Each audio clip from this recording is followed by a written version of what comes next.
Hello, my beautiful souls. Welcome sa ating tarot reading sessions. Keep in mind, general reading po ito. Maring mag-resonate, maring hindi. Kunin nyo na lang po kung para sa inyo and leave the rest. Maaring mag-shift energies or magkabaliktadang sitwasyon. Kaya kayo na pong bahala kung saan kayo nakalugar sa reading natin. So, let's see. So we have here the Five of Cups. Ooh. So mukhang may someone dito na nagsisisi from this decision na ginawa niya in the past, or maaaring this person is from the past na namimiss ka ngayon, inaalala ka, iniisip ka ngayon. So tingnan natin, we have here the Four of Wands, Page of Pentacles, and the Five of Wands. Two of Wands, so mukhang long distance situation kayo nitong taong to ngayon. Mukhang nasa malayong lugar siya. Hindi siya makalapit sa iyo ngayon with this Hangman. Parang may pumipigil din sa kanya or maaaring mga obstacles na humahadlang. So we have here a Ten of Wands and a Five of Swords. Bottom card is King of Swords. So may strong air sign tayo dito with this King of Swords energy. So, tingnan natin anong message ng Archangel natin dito. Mukhang mabigat ang dinadala nitong taon to or pasanin niya ngayon. Mukhang isa na rin sa burdens niya yung parang pagsisisi niya na about this connection na hindi niya siguro na nagawang ipaglaban to noon, or kung hindi man niya nasabi sa'yo, mukhang pinagsisihan niya na hindi niya inamin yung totoong feelings niya for you.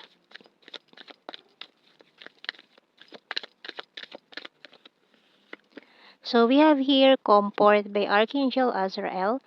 I'm with you in your time of need, helping your heart to heal. So mukhang nag-expect ka na from this person eh. Mukhang hinihintay mo lang siya, or hinihintay mo na mag-initiate itong taong to pero walang nangyari. Parang ganun, no? Kaya parang ngayon itong taong to, siya naman yung nanghihinayang, nagsisisi. Bakit hindi niya sinabi sa'yo? Bakit hindi niya inamin sa'yo yung nararamdaman niya? And ngayon parang sinasabi niya dito na pwede pa ba, kung pwede pa ba na aminin niya ngayon, huli na ba ang lahat para umamin siya. Kasi parang nag-aalangan na rin 'tong taon 'to, kasi feeling niya parang wala ng chance, or kumbaga huli na ang lahat. So tingnan natin sa mga signs and symbol cards. Airplane. Kasi ito rin ang isa sa mga reason kung bakit siguro hindi niya nagawang ipaglaban 'tong connection na 'to, dahil na rin sa long distance. No, iniisip niya kasi mukhang hindi magwo-workout, or baka meron pa siyang mahanap na convenient malapit lang na hindi na siya mahihirapan pa, 'di ba? Pero yung mga naging relationship niya or yung mga tao na kilala niya, hindi yun pumantay sa connection na kung ano man yung naramdaman niya for you. So, we have here camera, sunglasses.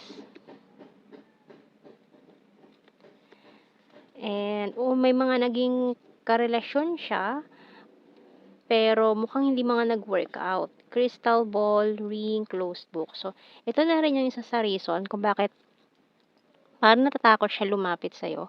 Kasi feeling niya parang closed book na. Kumbaga parang itong proposal na to is parang huli na yung lahat para sa kanya. Pero dahil hindi niya sinusubukan, malay mo, di ba? Parang yun din yung isa sa reason Hindi niya sinubukan kasi parang pinangunahan siya agad ng takot. Or nag-overthink agad siya na mare-reject siya or hindi mo siya type, or kung ano man yung pwede maging reaction mo na baka hindi niya matanggap. So, healing crystals, bottom card natin. So, let's see sa ating tarot messages, oracle cards. So, can I call you? So, gustong-gusto niya na talagang tawagan ka no?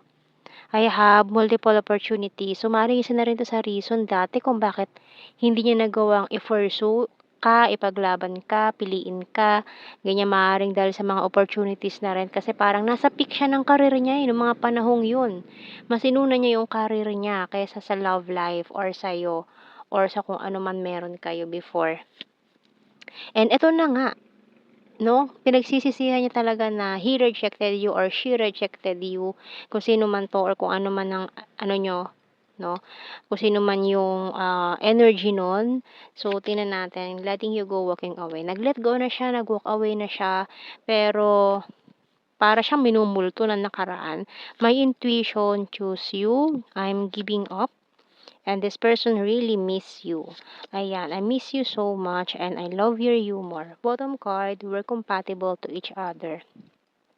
Pero sayang 'no, talagang, very compatible kayo nitong taong 'to, eh, kahit pa pagtugmain niyo yung birth chart niyo or zodiac signs niyo, talagang very compatible. Parang, match made in heaven na sana 'tong connection na 'to, kaso nagkaroon pa ng mga aberya 'no, problems.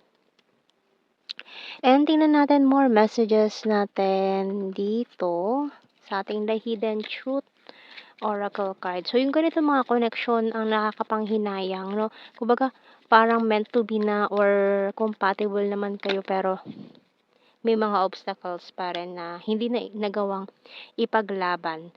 I don't react when people mention you. So, kapag may mga nagtatanong sa kanya about you, parang dead man na lang siya kasi hindi niya alam kung anong isasagot. I love you. Ayan, mukhang na-realize itong taon 'to na ikaw talaga yung mahal niya. I wish things could be different kasi nga ang daming obstacles, ang daming naging problema sa connection niyo nitong taon 'to.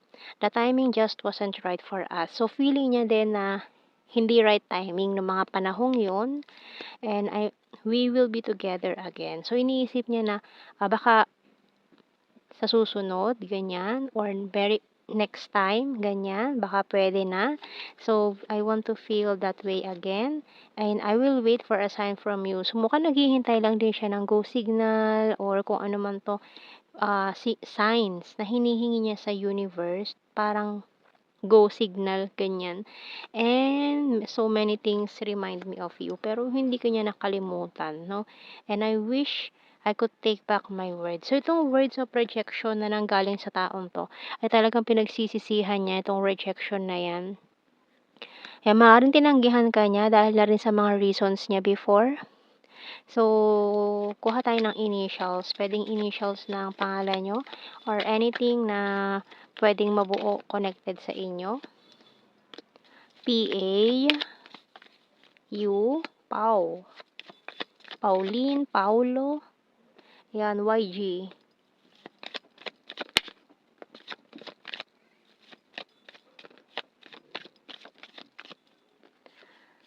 W, T, V, and S. Letter Q,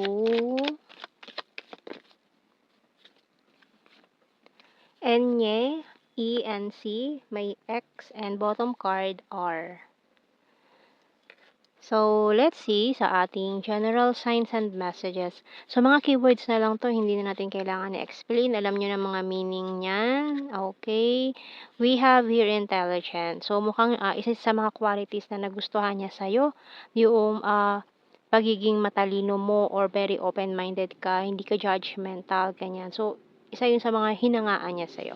So, we have here lake. So, siguro may mga memories kayo malapit sa lake or nakatira kayo malapit sa lake or may mga pinuntahan kayo na may memories kayo together sa lake, na pinasyalan. So, we have here past person. So, from the past. We have here mirror. So, mirroring, maaaring mirrored souls, ganyan, very serious. Friendly, fire signs, Aries, Leo, Sagittarius. Kind-hearted, so ayan, mga confirmation na may mga long distance situation dito. Isa sa mga naging reasons ng humadlang sa connection nyo, yan, long distance na yan. Sagittarius, funny, flower farm, creepy stalker. So, nag-i-stalk siya sa'yo. Maring may mga account siyang ginagamit to stalk you, vulnerable, March, and pwedeng soulmates. Pero very soon, may mga plano rin 'tong taong 'to na, parang ayaw pa niyang ipaalam sa ngayon, number 7. So, very emotional 'tong taong 'to ngayon, mukhang iniiyakan ka rin niyan every night or kapag sobrang nami-miss ka niya. Sword is air sign, Gemini, Libra, Aquarius, Virgo, rainy season. Lalo na ngayon, rainy season, 'di ba? Laging maulan, may bagyo. So, nagsesenti itong taon 'to, namimiss ka niyan. And the one's fire sign, Aries, Leo, Sagittarius. So, yan ang ating reading, my beautiful souls. Thank you for watching. Take care and God bless. See you in our next reading, guys. Bye-bye.